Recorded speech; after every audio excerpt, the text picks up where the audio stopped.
Hey Fassad, welcome back to the channel. So today we are back with the Over Heaven Datapack. I've done two previous videos on this, one a while back, and actually the most recent one was another video on that. However, it seems that in all of my excitement about all of the new stands and whatnot they added, I neglected to do some research on some of them, and I missed out on a few things, and I needed to go back over and cover them. Plus, I will make an announcement at the end of the video about something that we're going to do for 1,000 subs. Thank you all for all of that, by the way. 1,000 subs. We're nearing 1,000 subs. That's a great milestone. 4 digits. That's insane. However, before that, let me get into a few things that I didn't include last time. But one more thing before we want to start. There's like a little bit of drama or whatever going on in the community for this data pack.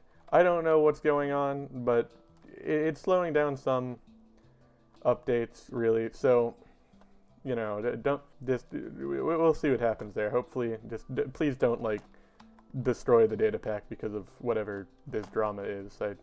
I do quite like this data pack. You guys do great work. Thank you.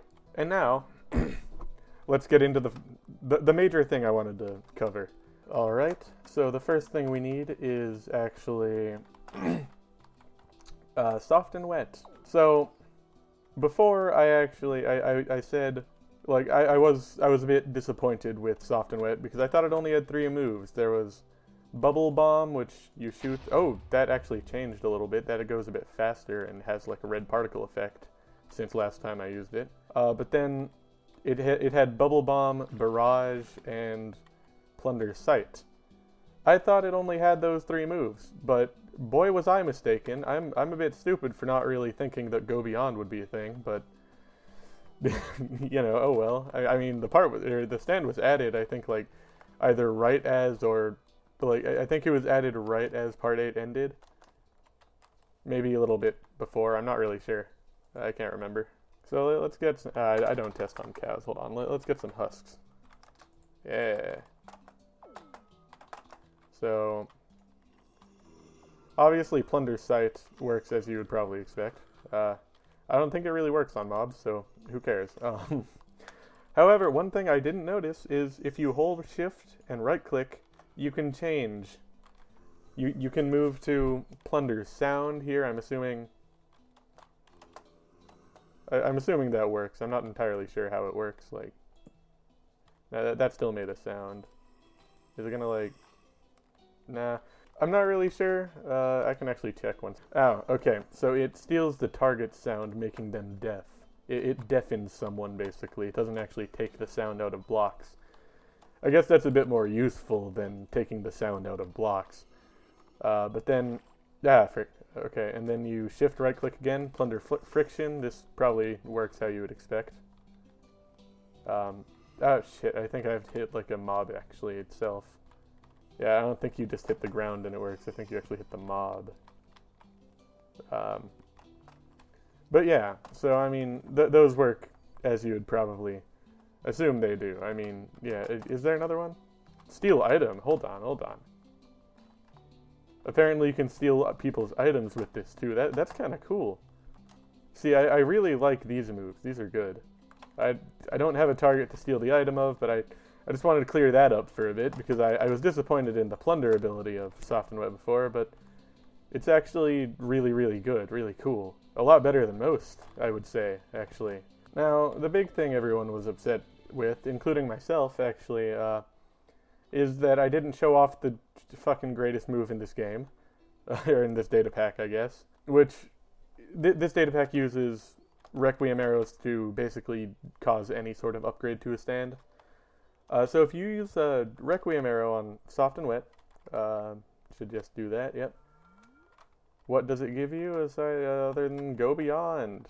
Yeah. And I know we don't really know much about Go Beyond, but hey bro, we gotta see it in action. Woo!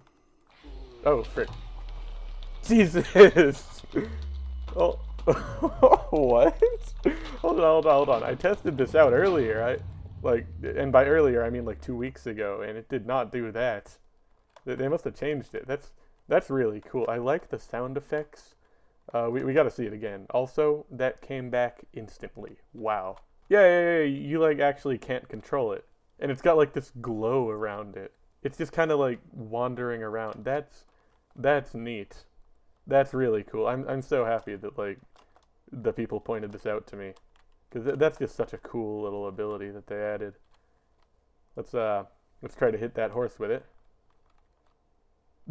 Yeah, that's the uncontrollable nature of Go Beyond, I guess, as Mamazuku would say. Yeah, okay, there we go. Now it's already back. Yeah, that just hits and causes like a million freaking explosions. That's sick. That is sick. That's cool. Okay.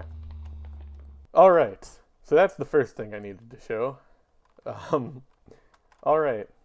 So there's a lot of stuff that you can explore around with this. Like they've updated a lot of stuff in this pack. They've even added some more stands that are really strange, like Sky High, for example. I think Sky High is really cool.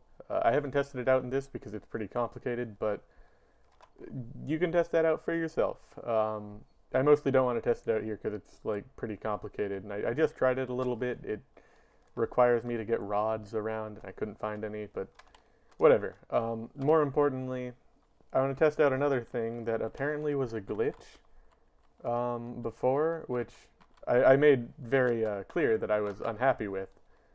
But basically, I need to find a bone.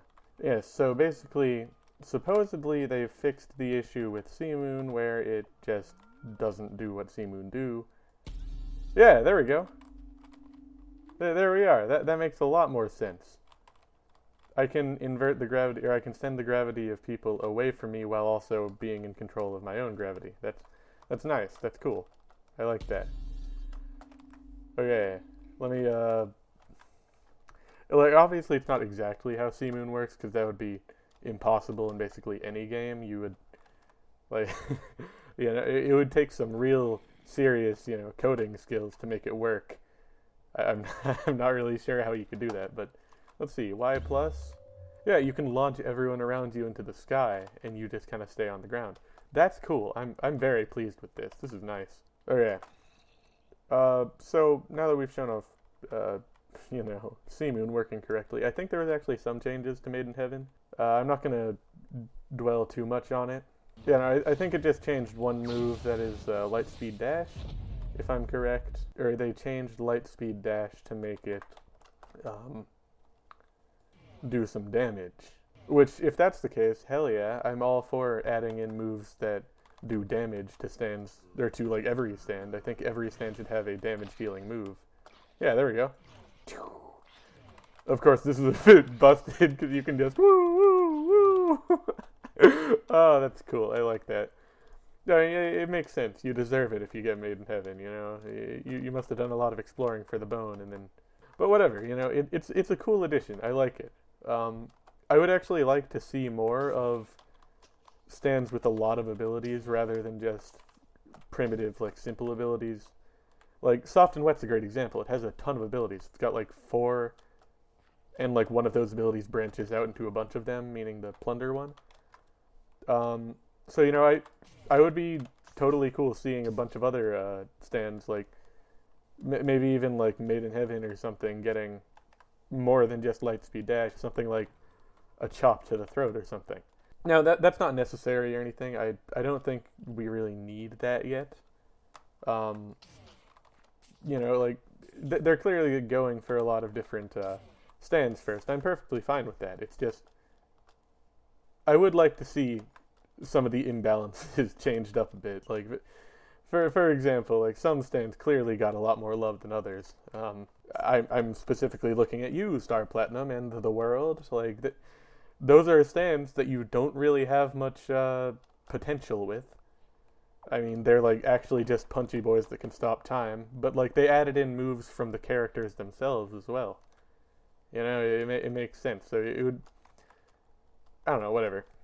It's fine. Anyway, I think that's pretty much all I wanted to show off here. So let's get into the announcement I was talking about. Okay, so I don't mean to interrupt the flow or anything, but I I forgot you can add skins in this. I never really mentioned that, but yeah, I added the Made in Heaven Ultimate Requiem skin from the really mediocre George Joestar novel. That novel was a mistake. I I finally read it, and like, it's pretty cool. It's pretty fun and wacky until the end, which is just stupid. But yeah, whatever. I mean, skins are a thing in this. They're optional. You can just kind of add them if you want. They even have alternate universe Hermit Purple from the end of JoJolion. Um, but whatever. Let me move on to this announcement I was going to make. So basically, as I'm sure many of you are aware, the channel is currently at like 900 something subs. So I'm very proud of it. I cannot thank you guys enough for all the support you give me and all that. Like, we have been growing pretty ridiculously fast for the fact that for the fact that I upload like once every 2 weeks. I feel like I'm not doing good enough. I need to do more than just that. So expect more uploads, obviously. But the main thing here is we're nearing 1,000 subs. We're nearing four digits. So for 1,000, this idea was brought to me by, what the hell? I think that might have been a rod.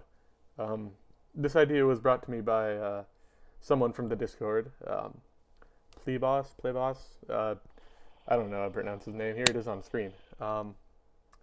Basically, for 1,000, we're planning on doing a survival or something, some sort of multiplayer, fun little. We're having a server, an actual server that you guys can all join. I don't exactly know how it's going to work. I mean, it's probably going to be a lot of trial and error at first, to try and see exactly what we want, or I guess what I want on the server and all that. But there's no doubt that it will include the Overheaven Datapack. I have made it pretty clear that this is my favorite Datapack, and that's just kind of what I'm known for on this platform. So yeah, might as well add that to the server to make it cool, So that's the plan, right? I mean, 1,000 people is a lot, but it's probably not going to be an unmanageable amount. Like, obviously not all 1,000 people are going to be on the server, but we're gonna have, hopefully a decent amount of people. A decent amount will want to join. I'll do streams on that server hopefully, and just it'll be a good old time. It'll be fun. The community can make stuff. We could go around to, just we'll see what happens with that. But for now, that's the plan. 1,000 subs, and we make a server. Obviously, don't expect it to happen exactly at 1,000 if we get there. But I'll be working in the background to try to get it working as soon as possible. And that's it. That's basically all I had to say. I wanted to cover up a few things that I said before and actually show them off, and announce this project. I hope to see you there, I guess. And with that all being said, see you later.